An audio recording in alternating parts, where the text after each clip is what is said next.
نضبط وياكم المضروبه، اكله شعبيه يحبها القلب. تابع الطريق.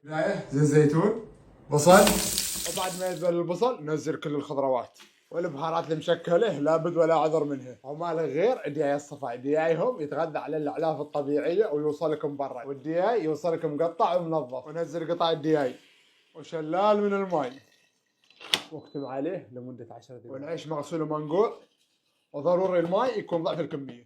ملح، وفي الاخير حبشة كزبره واكتم عليه لمدة ربع ساعة واعتبر الموضوع تشلح. وشغل يديك على رقم 5 ونزل المضروبة بعد تصفيع مستمر. وما تكمل المضروبة غير بسمن الدار. وهذا الشكل النهائي. قرب السمن، خليها تغطس، تاخذ لها نفس وقول بسم الله. صدقني هذه اللي ينقال عنها شو ولا غلطة. جربوها وادعوا لي.